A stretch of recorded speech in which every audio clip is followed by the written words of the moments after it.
जी, संजय जी, ये जो राहुल गांधी की जो एंट्री है, आपको लगता है कि इससे कांग्रेस को फायदा मिलेगा? देखिए, अभी राहुल गांधी की आज 2 रैलियां हुई हैं। मुझे नहीं लगता बहुत कि इससे कोई बहुत ज्यादा कुछ फायदा होने वाला है।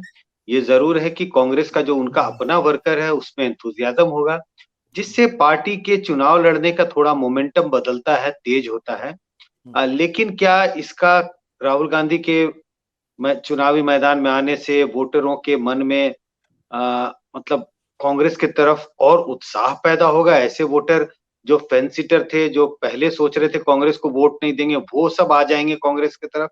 ऐसा होता हुआ कुछ खास मुझे दिखाई नहीं पड़ता। लेकिन ये जरूर है कि नुकसान तो कहीं नहीं हो रहा।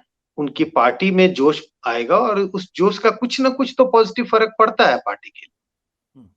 आपने कहा कुछ ना कुछ तो फर्क पड़ता है, लेकिन इस बार गुजरात के चुनाव में आम आदमी पार्टी एक धूमकेतु की तरीके से उभरी है। और एक जो तमाम सर्वेज आ रहे हैं और आप लोगों ने भी जो सर्वे किया है, उससे एक बात निकलकर सामने आ रही है कि वो कहीं ना कहीं कांग्रेस को बहुत बुरी तरीके से डैमेज कर रहे हैं। क्या ये सच्चाई है?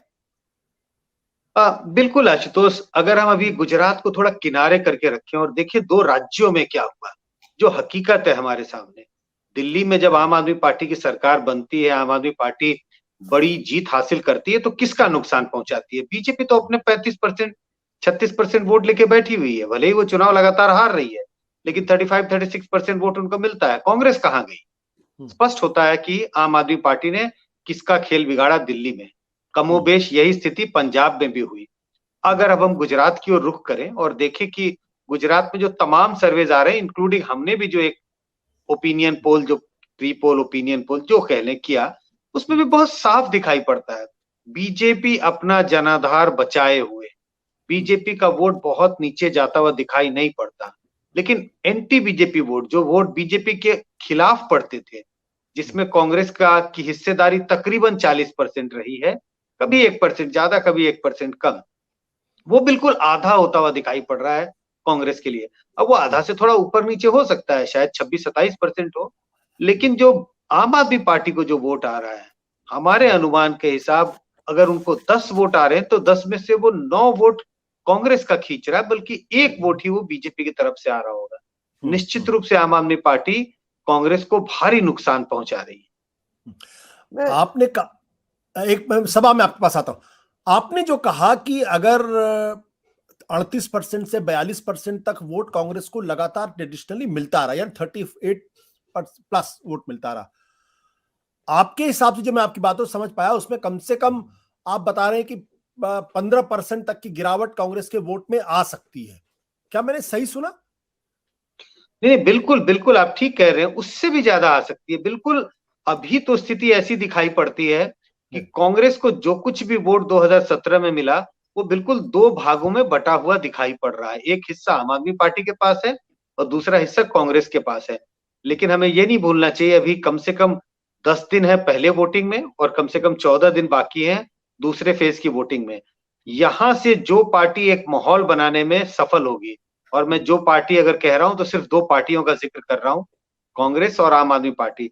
जो भी पार्टी एक परसेप्शन क्रिएट करने में सफल हो गई कि हम ही बीजेपी का मुकाबला कर सकते हैं, यही पार्टी मुकाबला कर सकती है, उस पार्टी का वोट ऊपर की ओर जाने की गुंजाइश है और जो दूसरी पार्टी है उसका वोट नीचे गिरेगा।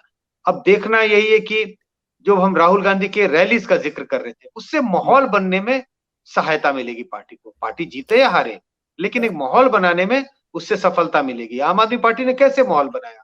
सिर्फ कैंपेन करके। जब चुनाव की घोषणा भी नहीं हुई थी, उसके पहले से ही आम आदमी पार्टी के जो शीर्ष नेता अरविंद केजरीवाल है, वो आके कैंपेन कर रहे हैं। उन्होंने एक माहौल बनाया जिस वजह से जो अभी अट्रैक्शन आम आदमी पार्टी के लिए दिखाई पड़ता है।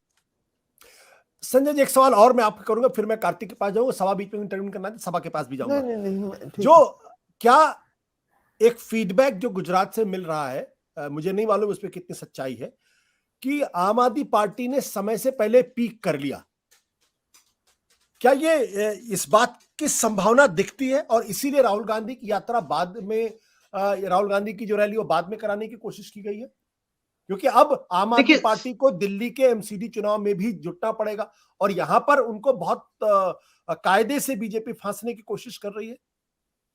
देखिए, संभावनाएं तो वैसी ही दिख रही है, लेकिन इसमें कोई आम आदमी पार्टी की स्ट्रैटेजी में कोई मिस्टेक नहीं है या उन्होंने कोई गलती कर दी, ऐसा नहीं है। कोई भी पार्टी चुनाव लड़ने के लिए, तो हम सब यही जानते हैं, चुनाव लड़ने के लिए आप जितना पहले शुरू करें उतना अच्छा है। नई पार्टी के लिए तो और भी जरूरी था। तो मुझे भी लगता है ऐसा कि आम आदमी पार्टी ऑलरेडी पीक कर चुकी है, कर और यहां से आम आदमी पार्टी के लिए ऊपर जाना मुश्किल है। उसकी दो वजह है, अब कांग्रेस तेजी से मैदान में आ रही है, और दूसरी वजह यह भी है जिसका आपने जिक्र किया, अब दिल्ली के एमसीडी के भी चुनाव है, और आम आदमी पार्टी के लिए स्टेक्स दिल्ली में भी उतने ही ज्यादा हैं जितना गुजरात में।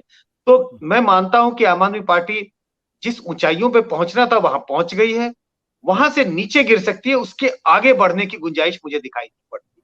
और तकरीबन ये ऊंचाई जो है लगभग लगता है हाईएस्ट 20% वोट के आसपास मुझे दिखाई पड़ता है, उससे नीचे जाएगी, ऊपर नहीं जा सकती। बिल्कुल। सत्य हिंदी का ऐप डाउनलोड करें गूगल प्ले स्टोर पर।